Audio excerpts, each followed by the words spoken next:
Bueno, vamos a continuar nuestro estudio del Evangelio según San Marcos. Ya hemos estudiado parte del Evangelio según San Marcos hasta el capítulo 1 hemos estudiado el verso 1. O sea, nos queda algo por escudriñar. Haciendo un breve recordatorio de lo que vimos en la sesión pasada, hablamos de Dios, el Padre Eterno, nos envía para predicar. Número uno, de Jesucristo, el Hijo de Dios, que lo vimos en el mensaje pasado. Y hoy vamos a ver el punto 2, que es Dios, el Padre Eterno, nos envía para predicar el bautismo de arrepentimiento para el perdón de pecados. Entonces, Dios, el Padre Eterno, nos envía para predicar el bautismo de arrepentimiento para el perdón de pecados. Entonces vemos ya claramente lo que hace el Señor en su majestad. Vimos que Él nos envía, nos da un mensaje bien hermoso y nos prepara, nos capacita, nos ha dado su Santo Espíritu para que con poder podamos anunciar el Evangelio de Jesucristo sin ningún temor,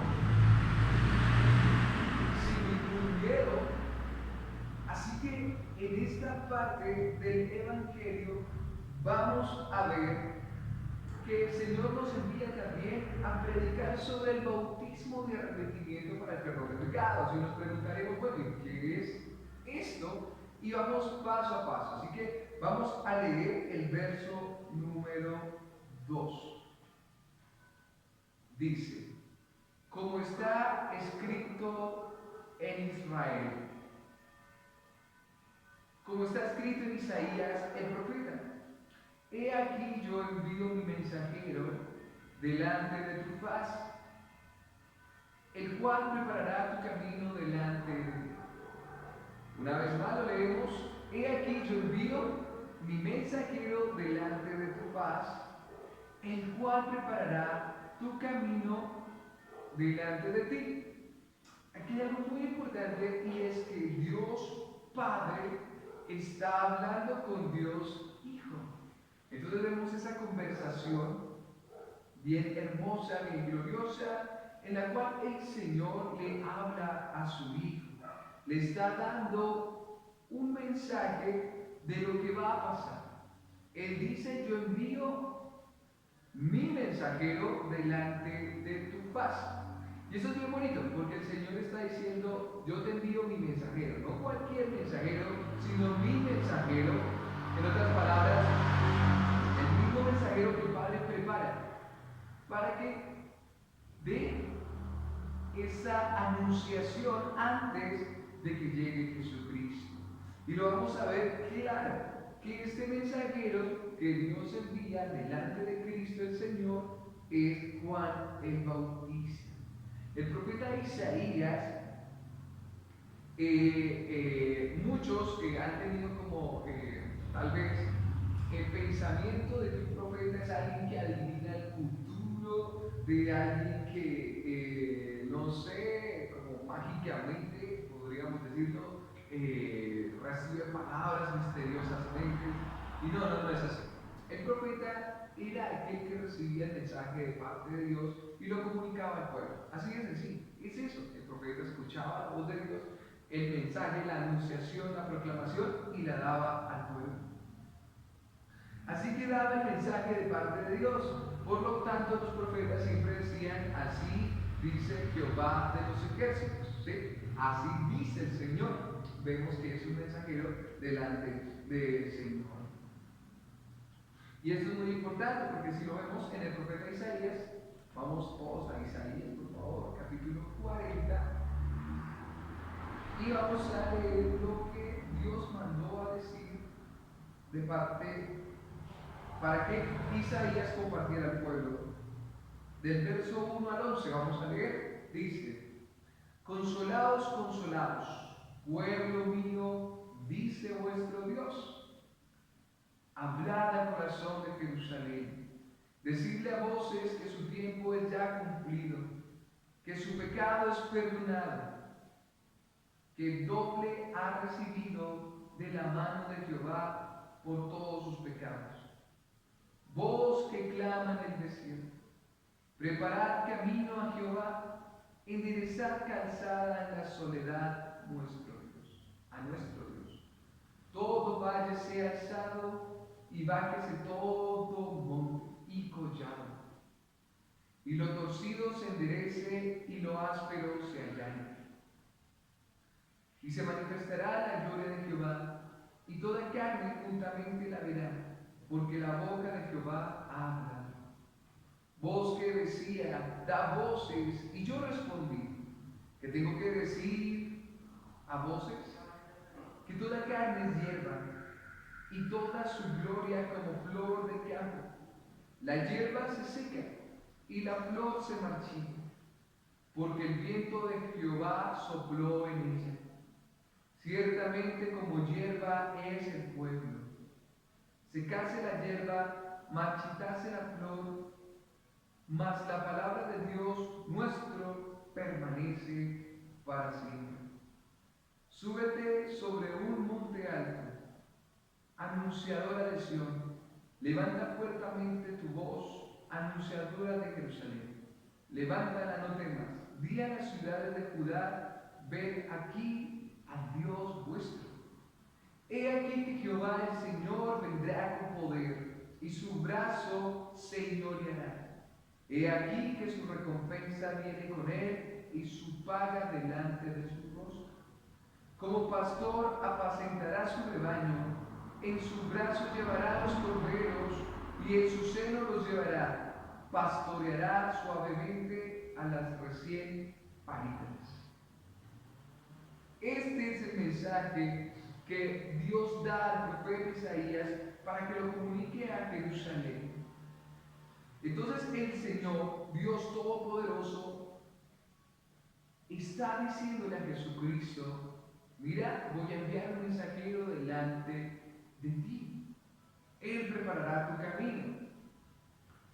En la antigüedad, por ejemplo, para poder comprender más acerca de este verso, de aquel que prepara el camino, los reyes, por ejemplo, personas muy importantes, cuando iban a un pueblo o a una ciudad, ellos mandaban una comitiva, primero una comitiva, un grupo de personas para que prepararan el camino. ¿A qué se refiere con preparar el camino? Estas personas eran encargadas de limpiar el camino, de si hay algún hueco, pues taparlo, si hay algún peligro en el camino, cuadrarlo, arreglarlo, mirar que no hubiera por ahí vándalos, o sea, todo se preparaba para que esta persona importante o de gran influencia pudiera transitar seguro de una ciudad a otra. Así que vemos claramente que Dios envía a Juan el Bautista antes de que viniera Cristo para que éste preparara el camino. Entonces, Juan el Bautista, ¿quién es él? Él era primo lejano de Jesús. Él nació 6 meses antes de Jesús. Sus padres, su papá era Zacarías y su mamá Elizabeth. Recordemos que Zacarías era un sacerdote del templo.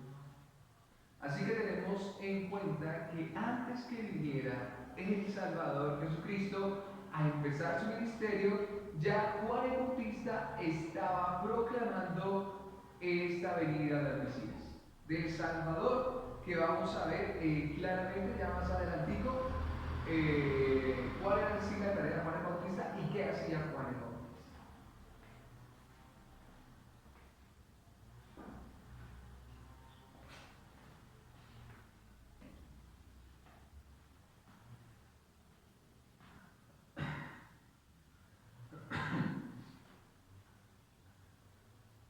Bueno, vamos a volver ahora a Marcos, vamos a leer el verso número 3. Dice, voz del que clama en el desierto, preparad el camino del Señor, enderezad sus sendas. Una vez más, voz del que clama en el desierto, preparad el camino del Señor, enderezad sus sendas.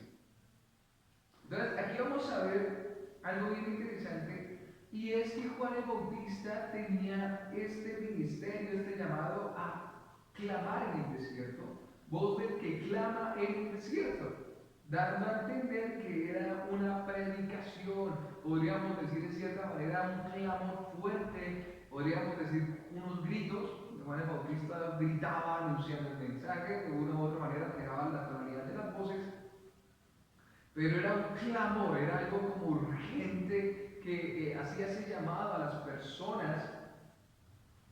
Y dice, preparad el camino del Señor, enderezar sus sendas. Tenemos que tener en cuenta que preparar el camino, en cierta manera, de Juan el Bautista, no es que Juan el Bautista estuviera por allá arreglando las carreteras, ¿sí o no? Allá barriendo las carreteras, tapando los huecos, no, no, no. Preparando el camino, en cierta manera, él estaba preparando, era la vida, el corazón, las almas de las personas. Estaba haciéndolos caer en conciencia que las personas tenían que arrepentirse. ¿Por qué arrepentirse? Porque pues en ese tiempo se creía que cumplir la ley de Dios era pues no matar, era no robar, era no adulterar, y muchos de los judíos creían que al hacer estas obras físicas ya tenían la salvación ganada. Pero en realidad lo que hay que cambiar es nuestro corazón, es interiormente, porque una persona puede no matar, pero tiene una vida llena de ira, llena de odio contra los demás. Y Jesucristo, cuando vino a enseñar, él dijo: cualquiera que se aire contra su hermano es como si nada más dicho lo hubiera acabado. Entonces el problema radica en el corazón de las personas, en el interior, en el corazón, en el alma. Entonces eso es lo que las personas deben preparar, o sea, ser conscientes que no es lo que yo haga externamente, sino lo que verdaderamente internamente haya un cambio. Y esa era la preparación a la que Juan el Bautista venía. Él les estaba hablando directamente al corazón de las personas. En otras palabras, diciendo, o sea, tenemos que ser transparentes. Tenemos que dejar las máscaras. O sea, ya tiene que ser hacer las cosas de corazón para Dios. Entonces, ese preparar el camino, en cierta manera, era hacer caer en conciencia a las personas de Israel que el cambio tenía que ser un cambio interior, un cambio verdadero y no un cambio aparente. Entonces, vemos también claramente que Juan el Bautista estaba haciendo un llamado a todo el que escuchaba. Estaba clamando a todos para que tuvieran este cambio y los estaba preparando para que ellos pudieran tener su encuentro con el Señor. Entonces estaba preparando los corazones, estaba hablando de la gente que era necesario arrepentirse, que ya más adelante vamos a ver. Pero entonces era un clamor de Juan el Bautista en este verso número 3. Era ese clamor. Como vimos en mensajes pasados, Dios nos encomendó el ministerio de la reconciliación. Es como si nosotros estuviéramos tratando de reconciliar a las personas con Dios, clamando a que ellas vuelvan a los brazos del Padre eterno. La persona, en sí, el objetivo que cada persona debía lograr al escuchar el clamor de Juan el Bautista es que la persona sintiera en sí como esa necesidad de decir: hey, como aquel enfermo que siente el dolor y dice: necesito ir al médico. Entonces, que las personas reaccionaran y dijeran: hey, necesito al Salvador, necesito a alguien que cambie mi vida. Entonces, en cierta manera, ese era el mensaje de Juan el Bautista. O sea, que las personas lograran entender y decir: bueno, me duele tal cosa, me pasa tal cosa, desde hace tanto tiempo, que la persona reconociera su pecado. La persona tiene que estar consciente de la situación que está actualmente. O sea, una persona que no se siente pecadora, pues no va a buscar a Cristo, pero una persona que se siente cargada de pecados y dice: necesita un Salvador, tiene que buscar al Salvador, que es Jesucristo. La pregunta en sí es: ¿necesitas ser curado o no? Si tú sabes que estás enfermo y reconoces y tienes ese sentir, obviamente tú vas a decir: sí, necesito ser curado, voy a ir al médico. Necesito ser salvado, necesito ser rescatado, necesito ser perdonado. Ese era en cierta manera el mensaje que Juan el Bautista venía a traer, a dar al pueblo. Era un clamor grande. Vemos que el verso también dice, voz del que clama en el desierto. El desierto se puede decir que es un lugar en donde solo se puede depender del Señor. Es un lugar inhóspito, hostil, lleno de peligros, un calor extremo, un frío extremo, animales peligrosísimos. Pero vemos que en el desierto, en estos momentos difíciles, en estos lugares hostiles, Dios llevó un proceso de hombres en la fe, como lo fue Moisés, como lo fue el pueblo de Israel, donde en el desierto el Señor mostraba su gloria, proveyendo, sustentando, protegiendo. Vemos también a Juan el Bautista, que estaba clamando en el desierto. O sea, dependemos del Señor totalmente, aún en el desierto. A Jesús también vemos que Dios el Padre guía a Jesús al desierto durante 40 días. Los profetas, muchos de los profetas también estuvieron en el desierto. Y en cierta manera el desierto es donde tenemos ese encuentro con Dios. A veces el ser humano necesita llegar como a momentos hostiles, difíciles, para buscar y reconocer que necesita de Dios. Así que vemos que el Señor se glorifica aún en el desierto. Él provee, como en el caso de Israel, agua en el desierto, provee maná, pan del cielo, provee codornices, provee sustento, abrigo, calor, sombra. En cierta manera, el bautismo de Juan fue una innovación radical. Antes de Juan se requería que los gentiles se convirtieran al judaísmo, pasaran por un rito de purificación y limpieza. Con la aparición de Juan el Bautista, Dios ordenó a los judíos que también se arrepintieran y se lavaran, se bautizaran. En otras palabras, antes el hecho de ser ya judío o del pueblo judío al cual Dios le encomendó la palabra, la ley, ellos ya se sentían por solo nacer con sangre judía, entonces ya somos salvos. Y los gentiles, para poder escuchar a nuestro Dios, tienen que hacer ciertos ritos, tienen que hacer ciertas limpiezas. Pero cuando Juan el Bautista vino, en otras palabras, Dios le está diciendo a todos, no ustedes, absolutamente todos necesitan la limpieza de corazón. Todos necesitan arrepentirse, todos necesitan estar preparados para el encuentro del Salvador. Vamos ahora al verso número 4. Bautizaba Juan en el desierto y predicaba el bautismo de arrepentimiento para el perdón de pecados. Entonces ya vemos ese clamor de Juan, pero él predicaba en el desierto, y eso es interesante, dice, predicaba el bautismo de arrepentimiento para perdón de pecados.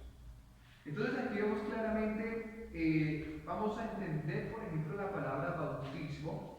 Bautismo viene del griego baptizo, que significa sumergirse, estar inundado, estar lleno, totalmente inundado, cubiertamente. En otras palabras, es un convencimiento total. Y arrepentimiento es una palabra griega que significa metanoia. El metanoia es cambio de mente, de dirección, de opinión, de pensamiento.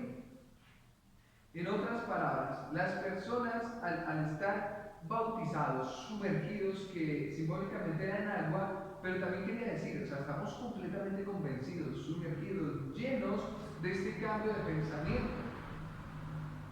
Tenían que tener un cambio completo de pensamiento, un convencimiento total de algo diferente.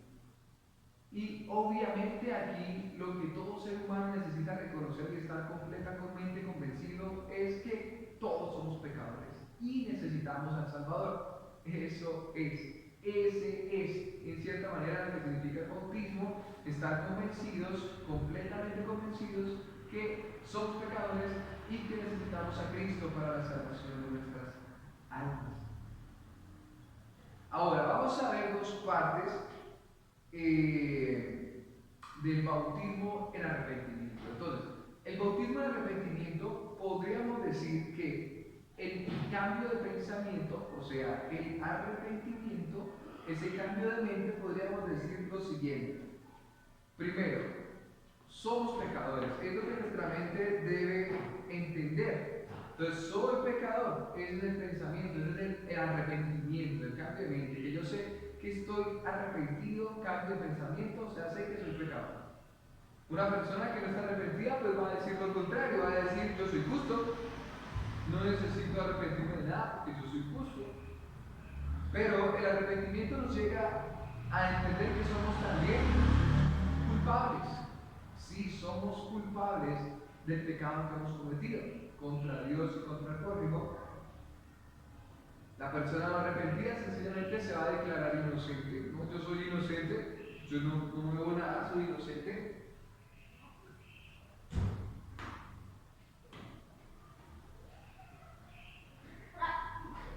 Una persona con el arrepentimiento en su mente va a decir, la verdad es que estamos sentenciados, estoy sentenciado.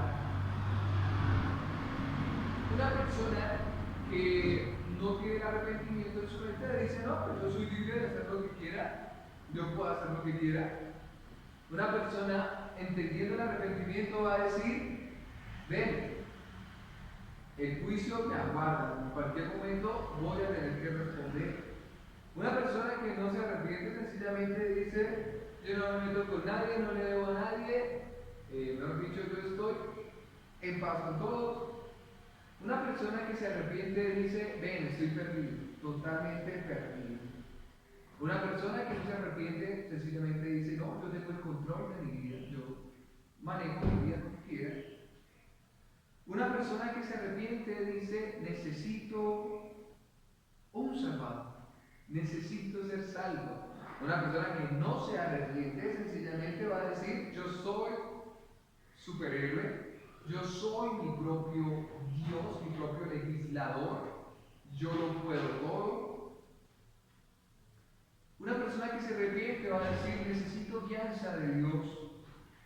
Una persona que no se arrepiente va a decir, soy autónomo, independiente, no necesito una guianza de nadie, yo puedo dirigir mi camino y mi vida. Una persona que se arrepiente va a decir, ven, necesito hacer la voluntad de Dios. La persona que no se arrepiente sencillamente dice, hago mi voluntad, yo soy el rey. Una persona que se arrepiente dice, el pecado es una carga que me hace infeliz. Una persona que no se arrepiente sencillamente dice, el pecado es una oportunidad que me hace feliz. Así que claramente vemos las diferencias entre una persona que se arrepiente y una que no se arrepiente.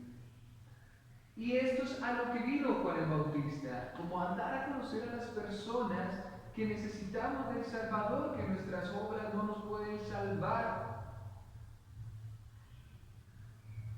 Ahora, decía el arrepentimiento, cambio de pensamiento para el perdón de pecados, para el perdón de pecados. Y esto es importante, ¿por qué? Este era el enfoque, o sea, necesitamos cambiar de pensamiento para llegar al perdón de los pecados. ¿Cómo así? O sea, para el perdón de pecados, en cierta manera, tiene que haber un cambio de corazón. Las cadenas son quitadas, nuestros oídos y ojos son abiertos, o sea, hay una obra antes que hace el Espíritu Santo para que nosotros alcancemos el perdón de pecados, y es la siguiente. Él hace un cambio de corazón en nosotros. Él nos quita las cadenas que el pecado había puesto. Y además abre nuestros oídos y ojos para que podamos escuchar el Evangelio y ver la grandeza de Cristo. Y también poder ver nuestra condición tan miserable y que necesitamos del Salvador. Podemos decir que nuestros oídos son abiertos para oír el Evangelio. Podemos decir que nuestros ojos son abiertos para mirar a Cristo como nuestro único Salvador. Pero también hay un cambio de corazón y lo vamos a leer en Ezequiel capítulo 36. Vamos a Ezequiel capítulo 36.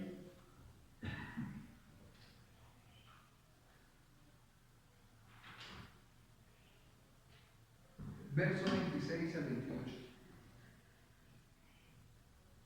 Dice la Escritura: os daré un nuevo corazón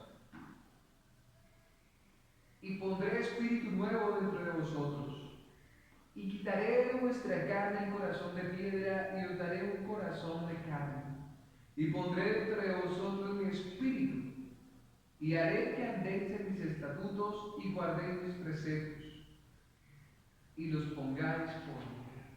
Este es uno de los versos más poderosos de la Escritura, para mí, de los favoritos.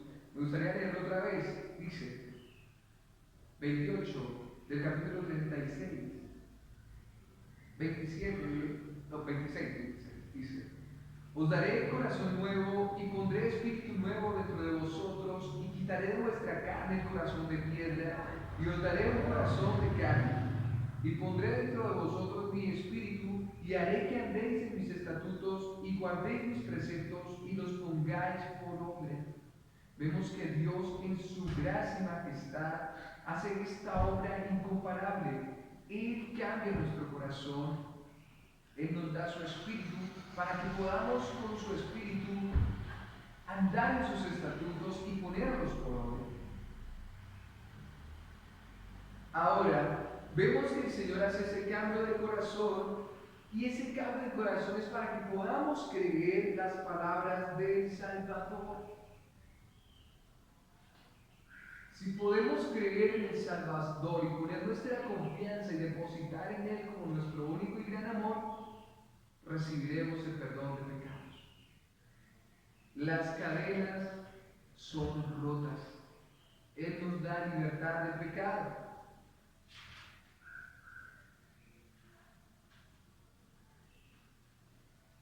Ahora, dice la Escritura, y nos hacemos la pregunta: ¿cómo puede lograrse ese bautismo en arrepentimiento?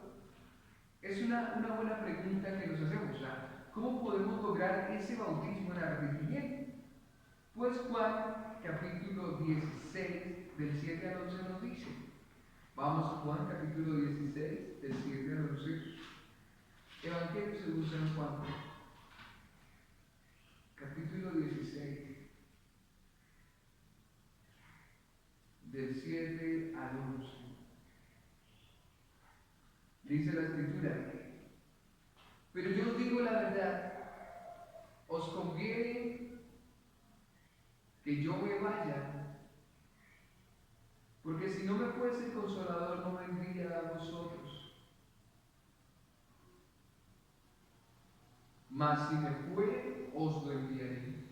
Y cuando Él venga, convencerá al mundo de pecado, de justicia y de juicio. De pecado por cuanto no creen en mí, de justicia por cuanto voy al Padre y no me veréis más, y de juicio por cuanto el príncipe de este mundo ya ha sido juzgado. Entonces vemos que es el Espíritu Santo el que convence al mundo de justicia, juicio y pecado. Entonces vemos claramente que esta obra de arrepentimiento para perdón de pecados, que esta obra del bautismo de arrepentimiento para perdón de pecados, es una obra del Espíritu de Dios. Entonces, el Espíritu de Dios hace este cambio de corazón en nuestra vida, abre nuestros ojos, oídos, para que podamos escuchar el Evangelio, para que podamos entender el mensaje del